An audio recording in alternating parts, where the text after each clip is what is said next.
one of the semester. Again, we are brought to you by Marco's Pizza. We thank them. Great food and great service. They are really wonderful, so we thank them for their support of the MSU Broadcasting Department. We have another great show for you guys today. Again, we're previewing MSU football. It is homecoming week this week, and they have a battle with the Northern State Wolves. We'll also take a look back at last week's matchup with the MSU Moorehead Dragons. Also on the show today, maybe a special guest here down the line in the future, fingers crossed, but we're going to go forward also with that with our usual hot topic segment going on late, and it should be a good show for you guys today, and we're looking forward to it. But without further ado, MSU lost to the Moorehead Dragons 36-14 last weekend, and they have a homecoming matchup battle with the Northern State Wolves. Joining us now to talk more is the head football coach, Mike Aldrich. Coach, thank you again for making some time today. My pleasure.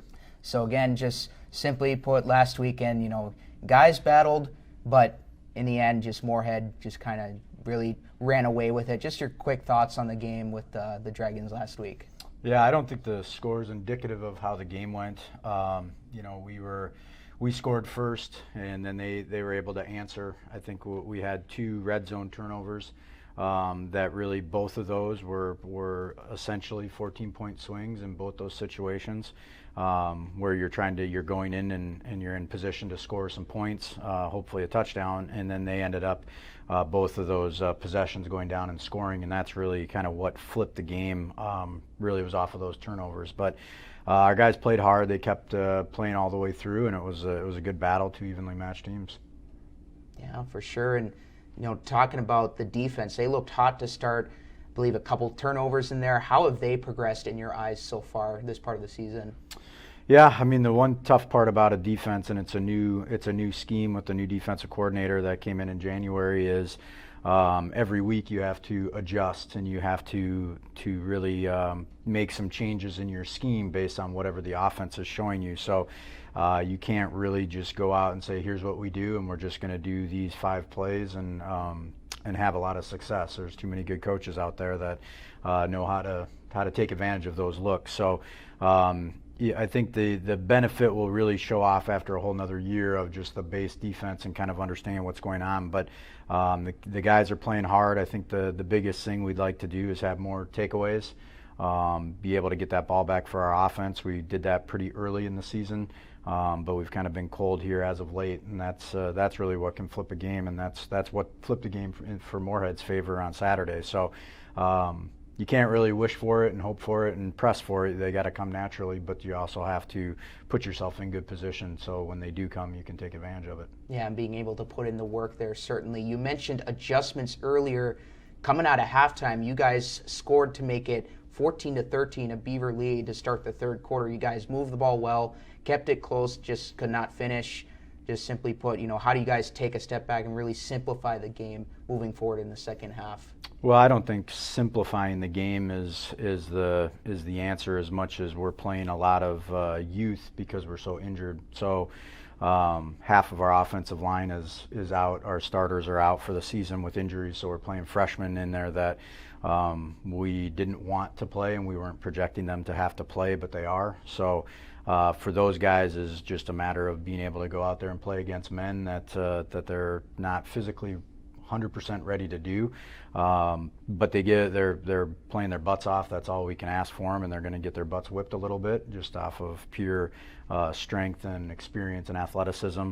But I will also say with the replacements that we had on our offensive line, it was probably Ali Mohammed's best day, 93 yards rushing. He had 2 touchdowns. So the guys are doing a good job, and we just got to keep going and keep working the process. Yeah, there looks to be a little bit of momentum swinging there in Ali Mohammed's favor, and we'll take a look at this Northern State matchup. Moving on, their defense this year looks vastly improved from what I see so far. Just kind of some first impressions watching them on film thus far. Yeah, I mean, they really live and die on the transfer portal. So they've got 2 defensive tackles that are Division I bounce backs that are basically 1-year free agent type guys that have really come in and created a lot of havoc on the inside of an offensive line for everybody that they've faced. So we've got to do the best that we can to try to neutralize them, not not be at the point where we're just going to run our head into a brick wall and just for the sake of doing so, but try to do some things that we can have success with, slowing those guys down and really working the ball to the perimeter and not giving those guys their opportunity to pin their ears back and just try to get after our quarterback. And going back to Ali Muhammad here, he had a career game last year versus Northern. With an inexperienced O-line, how does he factor in? And is it just a matter of riding the hot hand if he does get the call to 35-plus carries again? Yeah, I mean, I think that game last year, he was what you would call in flow. He was definitely feeling it, and our offensive line last year too was drastically different. We had an NFL player on the O-line and a number of other guys that we don't have anymore. So we are inexperienced, but I think it was a good look last week because Moorehead has a pretty good stout defensive line, and for us to get Ali close to 100 yards rushing, I think is what we've got to keep doing. And obviously, Northern's not going to be real forgetful on what Ali did to him last year. So if they stack the box to try to neutralize him, then we've got to be able to win down the field with our passing game. And kind of to a little expansion on that, Peyton Lamourie, Nathan Young, and Eric Palmquist, they've combined for a couple hundred yards each so far. How do you get those guys more active in the game? Peyton Lamourie, he's got that big play wide receiver potential. He's looked good in some stretches so far. Just, how do you guys get a consistent bounce with those guys? Well, the passing game is fickle. So you not only do you have to run a right route, you have to catch the ball, and the ball has to be delivered in the right spot. You have to have protection to do all those things. So all those things factor into to the production of our wide receivers, and we've got specific plays that we try to get Peyton big play potential, whether it's a pass down the field over the top or reverses or things like that, so we can get the ball in his hand and let him use his speed. So that's been a constant weekly game plan, and we've constantly taken those opportunities. It's just a matter, can we get the protection for Dawson to be able to find him and get the ball to where it needs to be. Yeah, that is going to be very critical, especially, like you mentioned, a bunch of injuries and an experienced offensive line. Still have a few games under their belts, so a little bit of growing process there. But in this matchup, there's a history of offensive shootouts. How does the defense, maybe make an extra crucial stop at a critical time, and maybe the MSU offense kind of one-upping that with hopefully a kill shot scoring drive late in the second half? Yeah, I mean, there's been a history of scoring, and then I think it was 2019, it was 14-7 or something like that. So it kind of goes with the way that both teams are in rhythm, I think, is the biggest thing. The big thing for us that we talked about all week is we have to execute, and we have to have very good energy, and at the end of everything is we have to be able to finish every play and strain to do just a little bit more. So 3 more yards for the ball carrier, or a secondary guy being able to get in on a tackle, things like that. So I think the biggest thing is just our execution, and for us, we're the best disciplined team in our conference, the least amount of penalties, and Northern's towards the top of most penalties, and so we can't get caught into the energy that they try to create, because it's not our type of energy, and we have to be able to walk away from that and let them try to figure themselves out, because they have a little trouble on the road, and we want to make sure that we take advantage of that. Yeah, definitely an advantage for the Beavers. Penalties are crucial in every game being played. And, just talking about last year, you guys were up 35-23 heading into the fourth last year. In another case, it does happen. How do you guys clamp down and close it out, hold the lead late? I mean, it still comes down to, like I said, it just comes down to execution, and for a team like ours, and just like it was last year, looking for that first win, you can't get tight and try to hold on to the win and try to protect the lead, because that's when the other teams take advantage of you. So you got to be able to just keep doing what you're doing, what you're having success with, and sticking with the process. All right, Coach, we're just about out of time here. Again, we thank you for joining us today here. Just simply put, keys to the game for a Minot State victory. What do you think? Being able to rush the ball successfully, especially with the wind that's out there, be able to have more explosive plays than they do, and really try to neutralize that defensive line and not let them have a factor on the game, and especially on our quarterback. Awesome. Well, Coach, thank you so much today, and definitely good luck against Northern State on this homecoming matchup. No, appreciate that. Thank you. There you have it, folks. Again, you just heard head football coach Mike Aldrich. Again, it is homecoming week this week. The parade is going on, and don't go anywhere again. When we come back, we're going to have a special guest, a former MSU Comm major working in the NFL. Again, you're watching the Saturday Showdown, brought to you by Marco's Pizza. We'll be right back. Thank you to all of our underwriters. Trinity Health is a comprehensive healthcare system based in Minot, North Dakota. Fiance, with all your prom and bridal needs, located in downtown Minot. KCJB 910 AM, Minot's news and information station. Buffalo Wild Wings, wings, beer, sports. KIZZ FM Z94, playing today's hit music. Mix 99.9, Minot's music mix. SRT, offering a number of services including phone, TV, internet, and security. KRRZ, 1390 AM, Minot's classic hits. KZPR 105.3 FM, Minot's rock station. East End, where the poor is worth so much more, located in downtown Minot. Qdoba, easy, on time, full of flavor. Nice Impressions, no job is too big or too small, located in downtown Minot. MSU Beavers Hockey. Online info at msubeavers.com. Forward Communication, connecting professionals in the Midwest. El Azteca, authentic Mexican food on North Broadway near the airport. MSU Theater Department, year-round entertainment.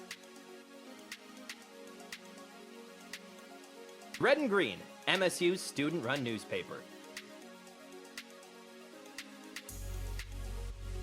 MSU Bookstore, for all your campus needs. Minot Nutrition Addiction, offering healthy smoothies and meal replacements on the go. HBarB Construction, for all your oil field needs. Bear's Cat Donuts, located on Broadway across from Minot State campus.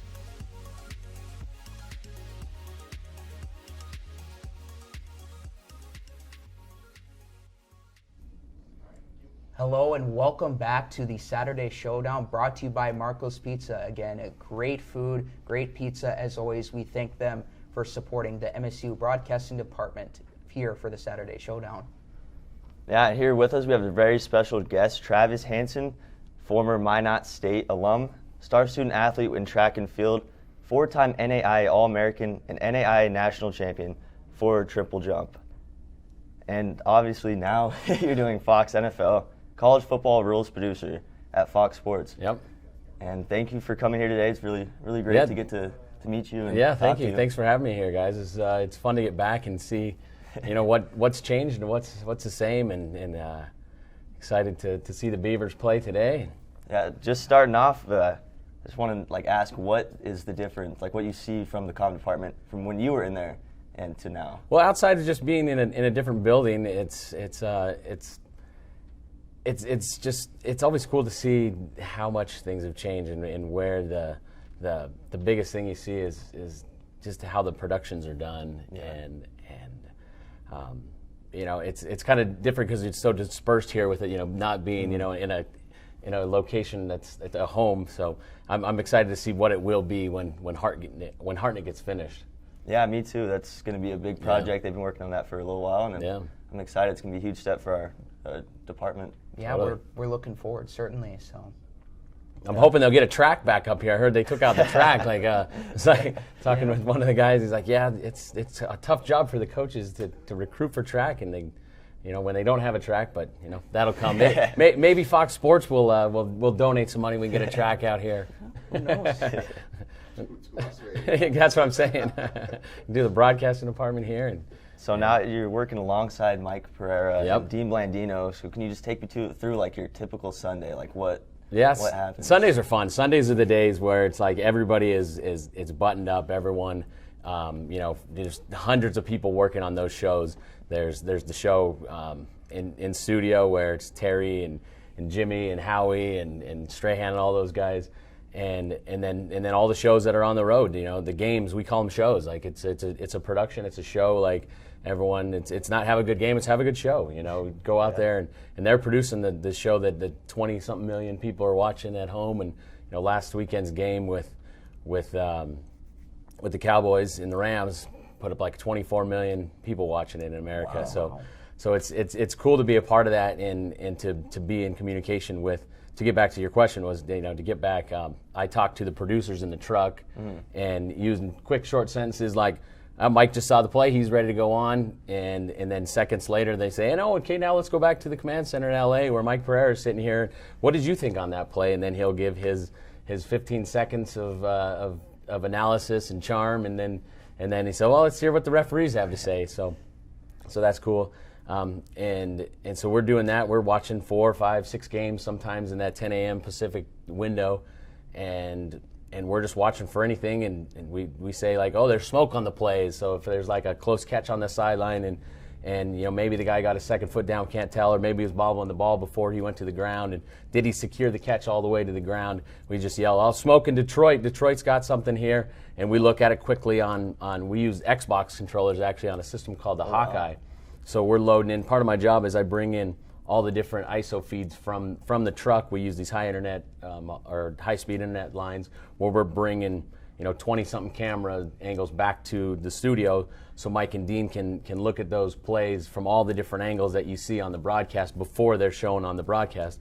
Before we were just using the one camera angle that the broadcast puts on. So whatever's on we call it the line feed. I don't know if you guys talk about line feeds at all. Like anything that goes into the program is what's the line feed. So that it gets its name from put A online. You have all these different cameras that the director or the producers will call for, and so whatever's on the line feed, that's usually what we would watch. But now we have all these other angles too, so we can see the high end zone angle, the sideline near cart, or the mid 50 shot of the left 25, and they'll put that, and they're all zoomed in because you got the best camera guys in the business, getting those shots of everyone, and you see it from all those different angles.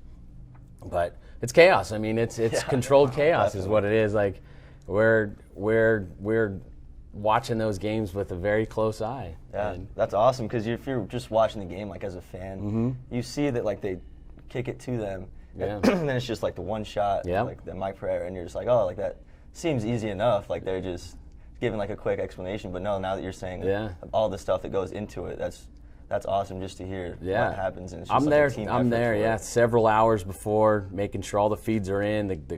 The Hawkeye systems are up and running, working. We're recording, making sure there's no issues. But we have a great engineering team that's there with making sure all our comm systems are working. The PLs are all working to all the different sites, locations, and checking in with the producers, make sure they hear us. And it's everyone's crossing T's and dotting I's, and it's a lot of fun. It's a great job. I couldn't be happier doing anything else. Like I get paid to watch football essentially, and work with some of the best in the business. It's really cool. That's awesome. Working all the years with Neil and everything that he did here, like gave me that experience to do everything. We would shoot everything here ourselves, and then you would have to edit it, and then you would be on camera, and so you were doing everything. You're getting all this experience that you get to the next level by being able to do. So it's a great program here. Yeah, that's got to be great. a lot of great stuff going on. And if you don't mind me jumping in No, here, not at Trevin, all. just talk, behind the scenes, and obviously a lot of stuff happening, setting up and getting to be a part of the action. That's really cool. But behind the scenes of a controversial call, what's that like? Obviously, for some games we see them cut to the production room or something. Behind the scenes of a controversial call, what's that like happening? Well, for us, like you think about when Mike first started the job, and it was the Lions play, the Calvin Johnson catch no catch, which like, threw the entire league in an upheaval because they didn't know what it was. You have to survive the ground. He caught the ball, went to the ground, like kind of bracing himself, and he put the ball on the turf and then let it go. And then they were like, that's not a catch. And, so to be behind the scenes with it, like I don't know what it was like in the production truck. I don't know what it's like with the teams and being on the sideline. I can't even imagine. But for us, it's like we're always ready. We're always, and Mike and Dean know the rule book. They wrote the rule book for the NFL. They've always been a part of that and refining it and rewriting it. And they have competition committee meetings with league coaches and GMs, and they're always trying to make the rules and make the game safer. And so like for us, like we're always ready. So they know the rules, and they look at it. They look at it a second time. We can rewind it real quickly, watch it before the line feed comes up, and everyone in America sees it, and they're ready to go. And they say, this is going to be a big call, like this one. Yeah. And then they'll talk about it, and they'll give their analysis of the play, also give what the rule is. And it's like we always talk about like a catch. It's like you gotta look at three things. Did he have possession? Did he make a football move? And did he survive the ground? It's like you go through the rule and then give the opinion on it. So it's like for us, it's a controversial call for the game, but for us, it's like we know it, we're ready to go, and we go with that. So are you ready? Yeah. Yeah, I know you were talking about Neil and the communication department here. So can you tell me just about your journey from here to where you are now? Yeah, so when I started here at Minot State, it was 99. I knew I wanted to be a broadcast major. Public relations was what I went into, and from that point, I did 5 years. In the fifth year, I kind of spent that year really working on the next step. I started talking with the PR director for the Vikings. I had a chance meeting with a player who played for them and put me in contact with the PR department. And then I just called him and left him messages, sent him an email. Not too much, but every once in a while, maybe every couple weeks or month. And then we took a trip to Minneapolis. Neil, there was a broadcast convention there that we went to, and I was able to duck away for a little while to go over to the Vikings facility and meet Bob in person and have an informational meeting with him. And it wasn't any kind of interview. I just asked if I could come by and meet him and see the place. And I give people advice, like if you want a job like that, you have to really put in the time and the effort. Bob will joke with me. He's like, you weren't the best intern I've ever had, but you were the most persistent, and you wanted this job more than anybody else. And I laugh about that, because then what that Vikings PR internship did for me is I was running. So every team at that time, but this is so long ago, in 2004. The NFL Network, we had just little cameras. They sent out like little Sony cameras, not broadcast quality, anything. We would set that up on a tripod, and we would shoot the press conferences. I'd be in there with Mike Tice every day, shooting the press conference, shooting practice if they would let us, and then I would feed that to the NFL Network. And NFL Network then was pretty small, and I knew they would be expanding and growing. So I again, for 8 months of that internship, Chris Wirtz was the guy. He's a coordinating producer now for NFL Network, does the Thursday Night Football, or did Thursday Night Football until Amazon got it this year. Just every time I talk to him, hey, anything open up in LA? I'm ready to come out to LA. I'm tired of the cold. Tired of the cold. I've lived in North Dakota, Wyoming, and Minnesota. I'm ready to come to LA.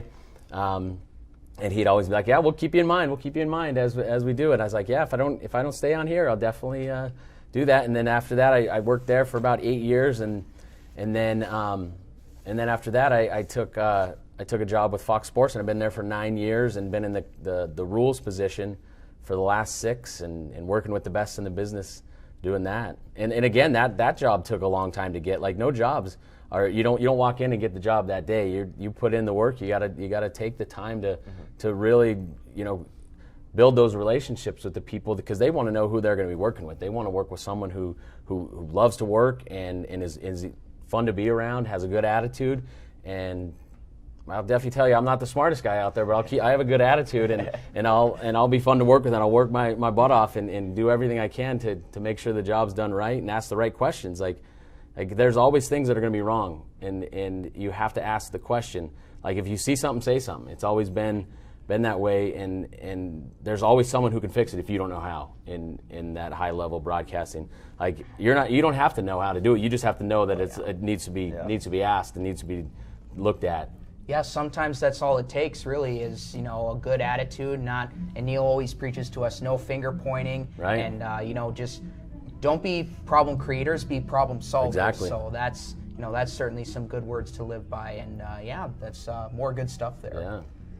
Yeah. So I just want to go back for a little bit to the national championship that you had, and I know you're being inducted into the Hall of Fame here, correct? Yes. Yeah, it's an honor. Yeah, that's awesome. Can you just tell me what the feeling was after you won that? Well, it was cool. I knew I had a big jump when I lined up. I had the crowd going. I always was like, with triple jump, it's fun if you watch it. Like you just get everybody in the stadium jumping and clapping, and then you start that, and then you get down to your approach, and then as you're running down, they're clapping faster. And I knew I hit a big one, and I was leading going into the finals, and then so then the guys after me went, and then I watched, and it wasn't even that close. Like I won, and it was just cool. Like all that hard work paid off, and it was awesome. That's great. I'm really, really happy for you. I'm excited. Thank you for the Hall of Fame induction. That's awesome. Yeah, same here. Yeah. Thank you. Yeah, and we're out of time here, but again, we thank you for joining us today. A lot of good stuff today. So hopefully, you guys come up and have a brat or a beer if you're old enough, and at the tailgate. Like I might definitely. be. So we'll see. But there you have it, folks. That was Travis Hansen, former MSU comm major, and working with Mike Pereira and the NFL. When we come back, we're going to take a quick break here, but when we come back, we'll be able to wrap up the show. Again, you're watching the Saturday Showdown, brought to you by Marco's Pizza. Again, thank you to Travis Hansen for joining us today.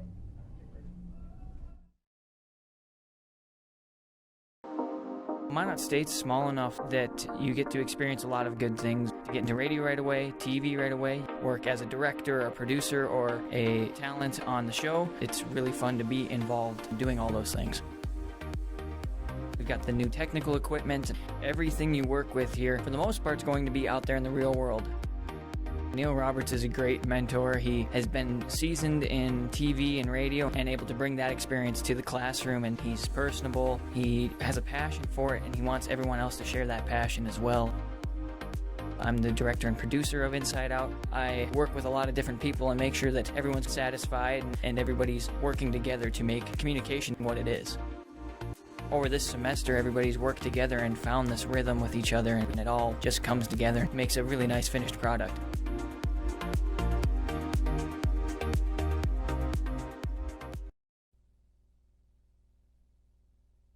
Showdown. Again, we are brought to you by Marco's Pizza. Great food, great pizza. We thank Mr. Feller and the gang over there for supporting the MSU Pro-Com department here for the Saturday Showdown. And Trevin, what a show it was. We had a nice great show. We had a nice interview with Coach Aldrich today, talking about last weekend's matchup and this week's matchup with Northern State. We had Travis Hansen on. What were some of your favorite highlights so far? Obviously, Travis Hansen coming here was awesome for us, and great talking to him. He had some great things to say about our professional communication department as well as what he does with the NFL. It's exciting. Yeah, that's a big highlight for our show, and that's really exciting to have him, current NFL employee working for Mike Pereira. Really, really cool stuff, man. So, anything else you'd like to mention, Trevin, before we send it off here? No, just gonna be looking forward to the game this week, or right now, and homecoming week's always a fun one, so it should be a good one. I'm hoping that the Beavers come out on top. Oh yeah, same Always. here. Same here as well. Well, with that said, folks, again, we hope you're enjoying homecoming week this week. Matchup versus Northern State at 2 o'clock today. Again, you just watched the Saturday Showdown, brought to you by Marco's Pizza. That is all for us today. We'll be back in a couple weeks to preview University of Mary. And again, thank you guys for watching.